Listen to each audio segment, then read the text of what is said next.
Kepemimpinan Nabi Muhammad Shallallahu Alaihi Wasallam. Assalamualaikum warahmatullahi wabarakatuh. Alhamdulillahirobbil alamin. Wassalatu wassalamu ala asrofil anbiya'i wal mursalin wa ala alihi washabihi ajmain. Amma ba'du. Adalah Muhammad Shallallahu Alaihi Wasallam, sosok manusia yang memiliki sejarah paling sukses dalam menjalankan amanah yang diberikan kepadanya dan paling besar pengaruhnya bagi umat manusia. Sukses dan pengaruh Muhammad bagi dunia sampai dewasa ini, dapat dilihat dari agama Islam yang dibawanya. Ciri kesuksesan yang diperlihatkan oleh agama yang dibawanya itu adalah: pertama, agama ini terus berkembang baik segi kualitas maupun kuantitas. Kedua, ia menjangkau semua bangsa di berbagai belahan bumi. Dan ketiga, ia menjadi sistem bukan saja sebagai sistem ritual, tetapi menjadi sistem bermasyarakat dan berbangsa. Tidak semua agama memiliki keadaan kondisi seperti dewasa ini. Ada agama besar dunia yang tidak menjangkau semua bangsa, dan juga ada agama yang sekarang penganutnya sudah tidak bertambah bahkan semakin berkurang. Bahkan ada agama yang dulu tergolong agama besar, sekarang tinggal kenangan sejarah.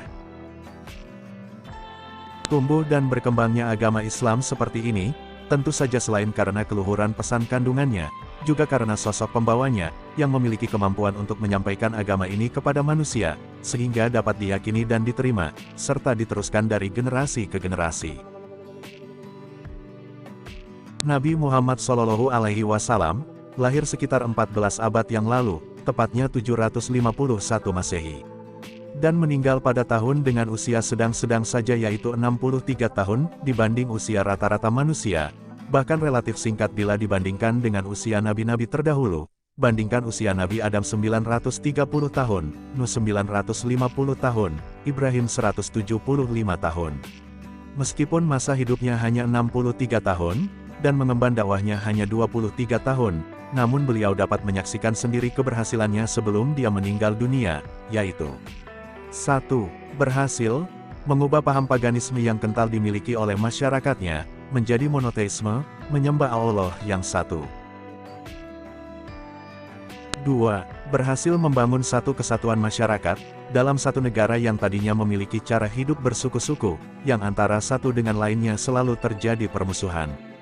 3. Berhasil mengubah pola pikir masyarakatnya, dan masyarakat yang tertinggal menjadi masyarakat maju, sehingga dapat berpacu dengan kemajuan yang dicapai oleh masyarakat non-Arab pada saat itu. Atas sukses yang dicapainya, dan pengaruhnya yang sangat besar dalam kehidupan umat manusia dalam perjalanan sejarah, maka para pakar sosiologi dan sejarawan, baik muslim maupun non-muslim, selama menggunakan referensi yang valid, dan analisa yang objektif, pasti akan mengakui sukses dan pengaruhnya itu.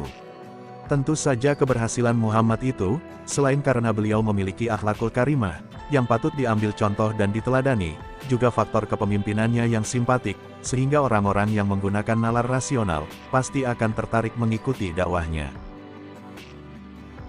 Ceramah singkat ini, akan mencoba menguraikan beberapa ciri kepemimpinan Nabi Muhammad Shallallahu Alaihi Wasallam yang simpatik itu. Ciri-ciri tersebut antara lain: kejujuran. Nabi Muhammad menjadikan kejujuran sebagai tonggak utama ciri kepemimpinannya. Dalam salah satu hadisnya, beliau mengatakan, kejujuran itu baik akan tetapi paling baik kejujuran bila dimiliki oleh pemimpin. Karena kejujuran itu, maka beliau digelar Al-Amin, yang artinya Sang Jujur. Beliau jujur membuka kesalahannya kepada umatnya, ketika beliau mendapat teguran dari Allah, seperti yang terdapat dalam Al-Quran Surah Abasa. Dalam surat itu, dikemukakan bahwa ketika Nabi Muhammad berbicara di hadapan pemuka Quraisy Mekah, lalu didatangi oleh seorang orang buta yang bernama Abdullah ibn Maktum, Muhammad ketika itu bermuka masam seraya memalingkan mukanya dari Ibn Maktum itu. Sikap Muhammad itu ditegur oleh Allah dan dengan jujur teguran itu dibuka kepada kita semua. Kita memperoleh pelajaran dari kejujuran Muhammad itu, bahwa seorang pemimpin janganlah takut dikritik dan jangan segan-segan mengakui kehilafan dan kesalahannya bila benar-benar bersalah dan keliru. Dengan kejujuran Nabi Muhammad pula, sehingga ia tidak segan-segan menghukum orang yang bersalah, meskipun anggota keluarganya dengan dilandasi sikap yang bijak dan simpatik. Ketika ia dihadapkan pada satu isu yang melibatkan istri yang dicintainya, Aisyah, ia bersedia menceraikannya bila benar-benar Aisyah bersalah. Tetapi Aisyah ternyata tidak bersalah, hanya menjadi korban isu dari orang lain, maka beliau tidak menceraikan istrinya.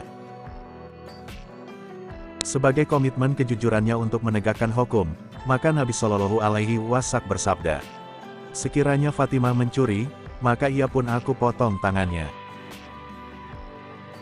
Seperti kita ketahui, Fatimah adalah putri kesayangan beliau. Dengan komitmen kejujuran pula, maka beliau tidak meninggalkan harta yang bertumpuk, ketika ia meninggal dunia kecuali uang 7 dinar, dan pakaian yang melekat di badannya. Ia dapat menjadi kaya raya sekiranya mau berlaku tidak jujur, untuk menyerahkan harta rampasan yang bertumpuk kepada orang yang berhak memilikinya. Tetapi karena jujur, maka harta yang bertumpuk semuanya dibagi-bagikan kepada pemiliknya. Kejujuran seperti ini yang harus dimiliki oleh pemimpin dewasa ini, kejujuran untuk tidak mengambil sesuatu jika bukan haknya. Perilaku jujur Nabi Muhammad ini menjadi salah satu daya tarik, sehingga beliau sukses dalam kepemimpinannya. Toleran. Gaya toleran adalah menjadi gaya kepemimpinan Nabi Muhammad SAW karena toleransinya, maka ia mendapatkan simpatik banyak terhadap pengikutnya, ditunjukkan ketika ia menerima aduan dua sahabatnya, ia memanggil pengikutnya dengan istilah sahabat, demikian toleransinya yang kembali dari perjalanan. Keduanya melaporkan bahwa saat waktu salat masuk dan tidak ada air, keduanya melakukan tayamum lalu melaksanakan salat. Tetapi waktu salat yang bersangkutan belum selesai, tiba-tiba keduanya menemukan air. Toleran. Gaya toleran adalah menjadi gaya kepemimpinan Nabi Muhammad SAW karena toleransinya, maka ia mendapatkan simpatik banyak terhadap pengikutnya, ditunjukkan ketika ia menerima aduan dua sahabatnya, ia memanggil pengikutnya dengan istilah sahabat, demikian toleransinya yang kembali dari perjalanan. Keduanya melaporkan bahwa saat waktu salat masuk dan tidak ada air, keduanya melakukan tayamum lalu melaksanakan salat. Tetapi waktu salat yang bersangkutan belum selesai, tiba-tiba keduanya menemukan air. Sikap keduanya berbeda, yang satu tidak melakukan salat lagi, karena sudah merasa memadai dengan salat tadi, tetapi satunya menggunakan air untuk wudhu dan mengulangi salatnya. Setelah dilaporkan kepada Nabi Muhammad SAW, beliau tidak menyalahkan satu di antara keduanya. Beliau mengatakan kepada yang tidak mengulangi salatnya, "Engkau benar dan telah melaksanakan sunnah." Dan kepada yang mengulangi salatnya beliau mengatakan, "Engkau tidak salah dan bagimu 2 pahala." Toleransi yang tinggi, membuatnya selalu menerima pandangan sahabatnya, bila menetapkan sesuatu dalam urusan sosial kemasyarakatan. Dan bila mana ia bermusyawarah, ia dengan terbuka, selalu menerima pandangan dan pendapat lawan musyawarahnya selama saran itu tidak merusak sendi-sendi akidah dan kehidupan sosial kemasyarakatan.